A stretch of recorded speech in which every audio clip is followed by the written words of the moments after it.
Hey, what's up? How's it? Aloha. It is me, Makani. Welcome to Culturised. This is a place that we get to learn, share, talk culture, whether it's ethnic, whether it's native, whether it's social, whatever culture you're involved in. This is a place we get to hang out and share with each other about it. And today I'm excited. First of all, I got to thank Star Advertiser for giving us a venue and an opportunity to share culture. We got to thank Kapa Kava for supplying us with a social lubricant. Jams World, man, makes me look so good. We're going to get right into it. My guest today, so Purple Mai'a is a nonprofit foundation by two Kanaka that were started. Culture and technology, just keep that in mind. One of their, I guess you could say offshoots of Purple Mai'a is a thing called Purple Prize. Now, Purple Prize is now taking these kids and these people and these adults who have learned coding, who have learned technology, but culturally based. In front of me is one of those guys who has done that. A lot of times we talk about culture and technology. What are you talking about? Ladies and gentlemen, from the Purple Prize finalist, Mr. John Garcia. What's up, brother? What's up? How's it going? Good, Thank man. you guys for having me. I love the set. We are a cultural show, but we follow CDC guidelines. So a lei kukui for you. Thank you so and much. As you know, the lei kukui represents knowledge, and that is what you're doing, my friend. The knowledge that he has, he's putting it together to move us forward. And of course, whenever, culture, we get together. Yes. We have to, we don't break bread, but we drink kava. We do. Right? So I'm going to give you a choice. Our good friends from Kapa Kava, reach right into that tanoa right there. We've got guava lychee. Traditional? You're going for the traditional? Straight, nice. With that. Okay, there you go. This guy's not fooling around. We're talking no sweet nothing. Straight traditional. All right, brother. Which is your favorite? You know what?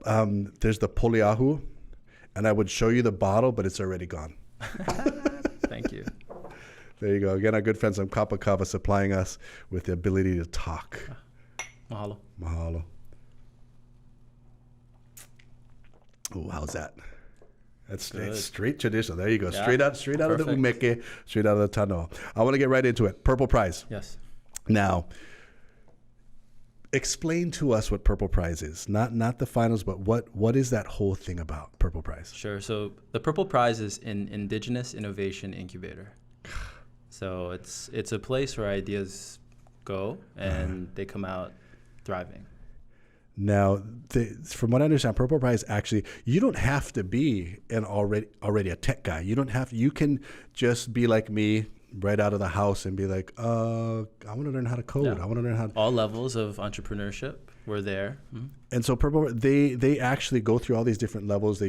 What have you learned prior to getting to the finals?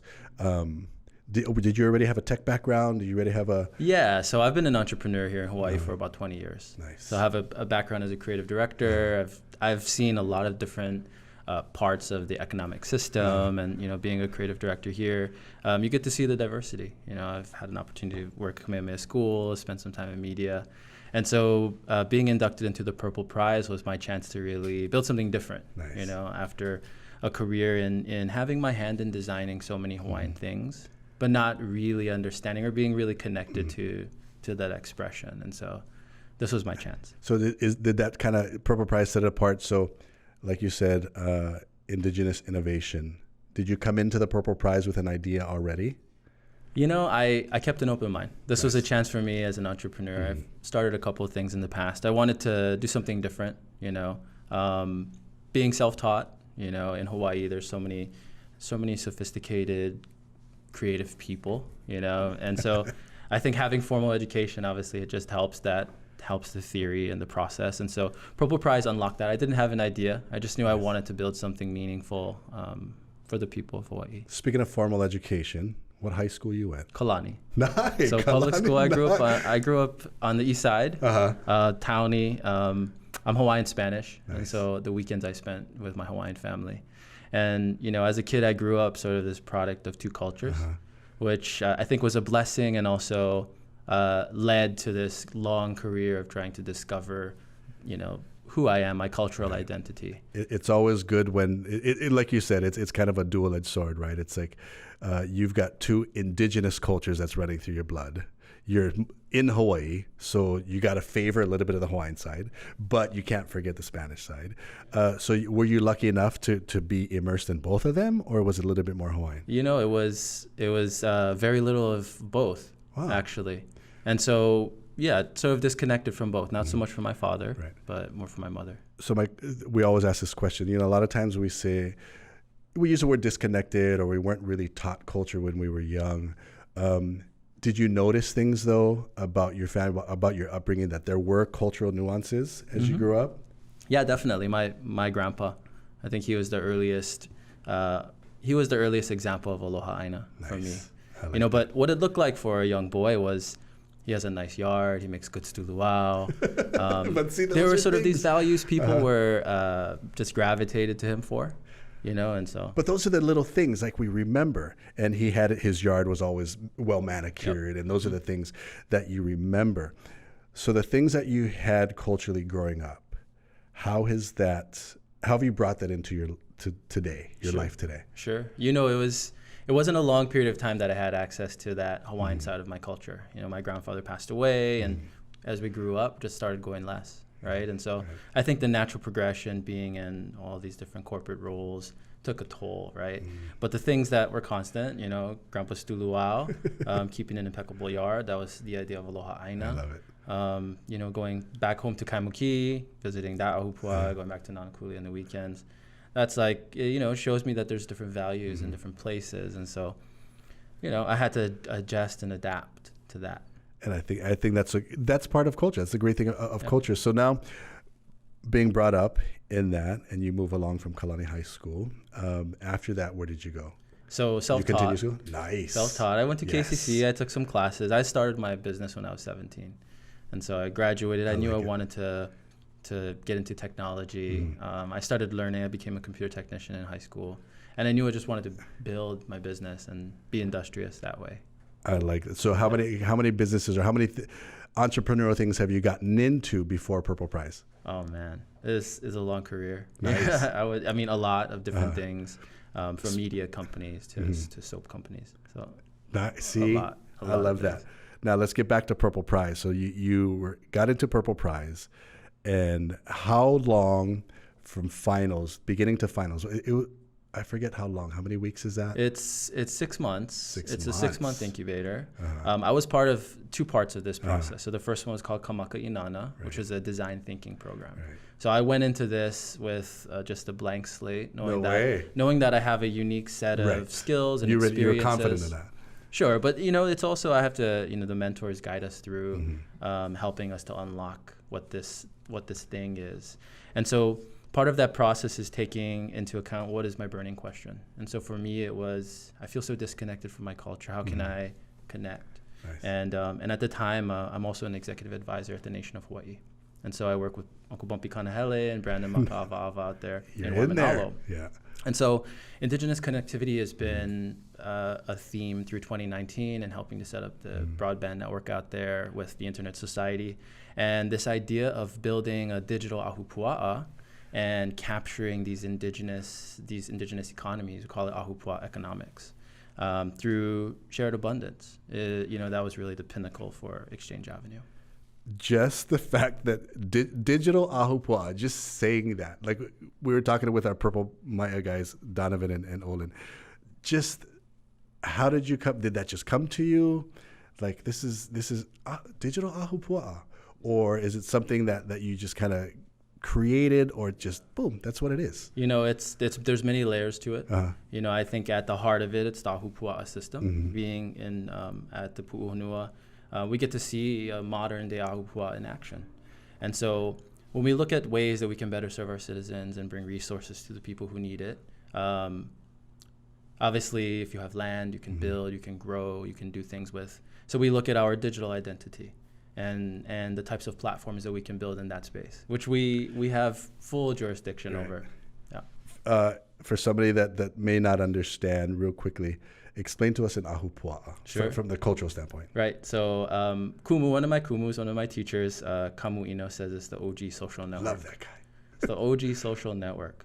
And what that means is it was an ancient land division. It was a mountain to ocean land division that the Native Hawaiians used for thousands of years to exchange and share resources. So aloha was the currency that made it run, and aloha aina was at the heart of that. So ensuring that the land was taken care of, the people were taken care of, and all the resources that they need were made within that division, that Ahupua'a.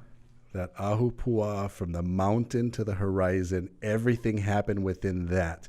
Just this digital Ahupua'a. John Garcia from Purple Prize is here.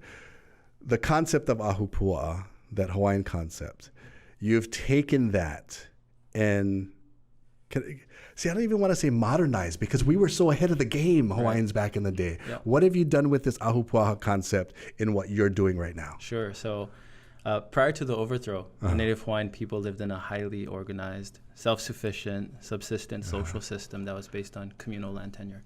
And so we don't really take the concept. We're inspired by it, right? So Exchange Avenue is a portal that allows us to understand the mechanics of how this ancient system worked. It also allows us to teach through it. It's an educational tool. People can see, just by using it, they can understand the places, maybe what some of the byproducts of that place was, and connect with their neighbors. And so this is how we're inspired to build our economy. Now, so Ahupua'a, of course, is relational, right? As you're talking about. So with this, how do you create that? How do you take that concept in a modern? Does it take some convincing for people? Does it take reminding? How do we Teaching. get a lot of learning, education, actually? Right. And so it's interesting how it started. Part of this Purple Prize process took into account your standard startup terms like MVP, minimum viable product. Right. So when we got to this idea of, okay, I know that I want to create some kind of exchange, I didn't really land on the idea until I actually built something for myself. And so for about a year, I lived in New York City for 2 years, tried to exile the islands, find another home somewhere, and realized, okay, I have to come back, take care of my family, and I started growing kalo. I started growing vegetables. Nice. So I have a foodscape, and that foodscape really was the headquarters for Exchange. And I was just giving to all my neighbors, and they became my first members. So that's how it started. I had to get my hands in the soil and just start there. And start doing it there. Yeah. So with Purple Prize, I mean, now you have this product. And I mean, you have an entrepreneurial background. Did Purple Prize even further help that? I mean, you talked about, they help in creating this for you and taking it all the way to the end. How has Purple Prize helped you in that? Sure. So, I mean, helping me to untangle the your idea to a concept. I'm able to use my entrepreneurial background to amplify that more. There was some financial support in the beginning to help us to get our businesses off the ground, and then of course the prize money. Since we're finalists, we ended up having a nice prize, and so that'll take us through the year. And then we're raising some more funds. We're raising $250,000 to help us to go 18 to 24 months and make Exchange Avenue global. Wow. So they've been the jumping off point for that, and they're going to continue to support Exchange Avenue then in that way. And it's up and running now? It's up and running now. We launched June 16th. We have almost 600 members. Nice. And people are signing up every day to connect with that space, with this exchange market, and to see who's in their community. Wow. So if somebody's just tuning in and they're hearing us talk about this Ahupua'a system, they're talking about digital Ahupua'a, what's that about? Exchange Avenue. If they have the app, what's the easiest way to explain to them what that is? Sure. So our mobile app has 3 core functions. The first core function is a marketplace. It's a hyper-local marketplace for barter and trade. So you can see items that are available, and you can reach out to the person, just like Craigslist. So we facilitate that handshake. The second is there's an inventory builder. So if you're a farmer, if you're a creative, you can put items up, goods or services that you want to offer in the marketplace. And so that's how you add value to the network. And then the third is by exchanging, you earn points. So we have an internal token system that rewards people for exchanging. So, of course, we talk about Ahupua'a, and we know that one island has one Ahupua'a. Now, with this app, is it specific to, say, an Ahupua'a, say Kaimuki, right? I'm just selling to people in that Ahupua'a. Or can somebody in Nanakuli purchase an item or get an item from somebody in Kahala? Sure. So the way that we customize the views is, let's just say you are in Nanakuli or you're in Kaimuki, you would see the items that are closest to you. And so you have the ability to hop from Ahupua'a to Ahupua'a if you like. I love that. Yeah. So if you were thinking, well, the Ahupua'a is only going to let me within this area, but you guys are already thinking ahead of the game because every Ahupua'a needed to work with each other. Kawama mua, kawama hopi. You got to know where you're going, you know where you're from in order to know where you're going. You took this concept of Ahupua'a, right? And you created a mobile app. Yes. And commerce happened in between Ahupua'a in the old days. And you took this concept, or you were inspired by this concept, and created your mobile app, which is called? Exchange Avenue. Exchange Avenue. Yep. Now, with this mobile app, some things that come to mind is like Craigslist. We were talking about it earlier. Yep. Would they be competition to you? No. There are so many different listing websites out there. There's Facebook Marketplace. In fact, I think it helps to validate Exchange Avenue because we're so hyper-local. We're through the lens of Ahupua'a. It's also a learning tool, and there's more functions than a Craigslist. That's what I like about it. Just hearing that, knowing that I would rather barter, trade, purchase something from somebody I had a connection with. Correct. And if I'm like, oh, he's in my same Ahupua'a. You're contributing to that community's economy. I love that concept. Was that one of the things you were thinking about when Definitely. you created this? Right. I mean, when you're launching a company, you need to validate it, right? You need to, does it have tractions? We have analytics and data to prove, these points that it works. One of them was people signing up. The other one was how many exchanges we have and, how many items that are on the network. So you could either be somebody providing service or product or somebody that just wants it. Correct. What kind of products you got on there? So, or is it limited or is no? it? Well, so there's lots of different things that are on there. We have items from all islands. On Kauai, we've seen hanapepe salt and like fresh grated coconut milk, things that you don't usually see on. You can't even really buy like true Ahupua'a stuff. Right. And so we're starting to see some of that. There's lots of farmers and people who are getting into planting. We launched in the midst of it, and so this was just good timing, I think. And so it's filled that gap in connecting people with like interests who are working on food security and working to grow more of their own resources, cultivate more of their own resources. I shake my head because I'm going, why didn't I think of this? Right, and that's the beauty of it. But what's the weirdest product you've had so far? Not weird, but horseback lessons in Hilo. Oh yeah, that's like really neat. I woke up one day and it's like horseback riding lessons. Now, okay, so you get the mobile app. So say if somebody on the mainland, I just Bob and Muriel from Iowa wants to come to Hawaii. So they could actually go on that, learn some culture, sure, but get hooked up with somebody that has a product or service in Hawaii. Sure. They could post an exchange. Let's just say Bob is a helicopter pilot. So, there may be a connection there of some of the skills and some of the culture that they can share through the app. Is it just barter? Or you can actually exchange? It's exchange. Okay. And so all we do is facilitate it. The people define the value, and then those relationships grow once they connect. So there's the key right there. So it's exchange of service product. That's pretty amazing. Horseback riding. Yep. So I can come to you and be like, I want to sell some noni juice. Sure. Or exchange some noni juice. Well, you would say this is what I have an abundance of. Right, and so it just so happens this person was a horseback riding instructor, and they were looking for different plant medicines. They were looking for different soil. They were looking for kalohuli, and so you post things that you're interested in, what values and what skills you bring to the network, and you share. You're like the modern day Konohiki right now. You're like the land manager. That's like, okay, so the farmer or the fisherman needs this from the farmer. The farmer, and you know what is great about this is that's what I think culturally we need today. The fact that we all needed somebody to work together. The fisherman needed the wood carver. The wood carver needed the farmer. The farmer needed this. And that's exactly what you're doing. So again, the mobile app, Electric app. Yep. Exchange app. It's EA for short. EA. That's brilliant. EA. Purple Prize finalist John Garcia here talking about how he uses culture in his new app. You got to go get it. It's the Ahupua'a system, and that's how we do it on Culturised. We're going to find out how you use your culture to move yourself forward, to move your people up. So if you want to join us, it is right here. We got to thank Star Advertiser. We got to thank Kappa Kava, Jams World, and all of you. If you got some culture, stay risen.